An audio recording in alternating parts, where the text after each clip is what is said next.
Já si tam svého dalšího Arduino projektu. Tentokrát mám tady teploměr, který ale umí zapisovat teploty po každé minutě.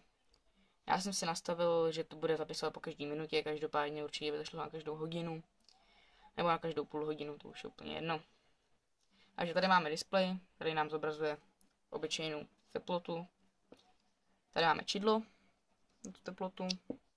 Tady máme na SD kartu. Tady to šlo vidět. Jo, tady SD karta. A poslední věc je tadyhle tenhle ten modul, který vlastně drží čas v sobě. A vždycky třeba, když vypojíte Arduino, tak pořád si pamatuje ten čas, který tam naposledy byl zadaný. Protože tady tato vlastně baterka. No a teďka už asi můžu jenom ukázat, jak to ten čas zapisuje tam čas a vlhkost ze vzduchu. Takže já tadyhle vytáhnu SD kartu. Jo, vidíte micro SD karta. A vložím ji do počítače.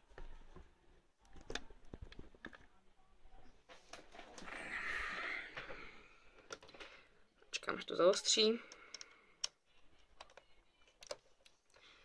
Rozhodl jsem se nenatáčet z počítače, protože na tyhle těch pár vteřin záběru to asi nemá smysl.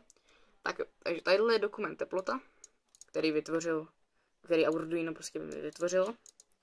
Když to rozkliknu, tak tadyhle vidíme datum a čas. Tady vidíte testovací ještě včera.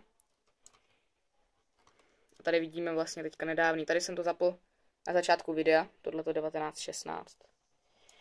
Je to tam hodně, to je malá chyba v kódu, ještě jsem ji nenašel, jak to opravit, ale prostě vždycky, když zapnete nebo resetujete, tak se to tady zapíše hodněkrát. Jak bych to nějak ošetřil, ale nějak to ani nepotřebuju. Tady vidíme 1916, 1917, 18, 19. Když se podíváme na počítačový čas, tak je tadyhle. Nemůžu najít. Konec. A, už jo. 1920. 21. Takže vidíte, že to sedí. Tady první je datum, čas, teplota a vlhkost ve vzduchu. To je celé video. Já doufám, že se vám líbilo. Mám ještě v plánu teďka několik videí, takže teďka zase videa trošku budou. A teď s váma loučím. Takže děkuji za pozornost a nashledanou.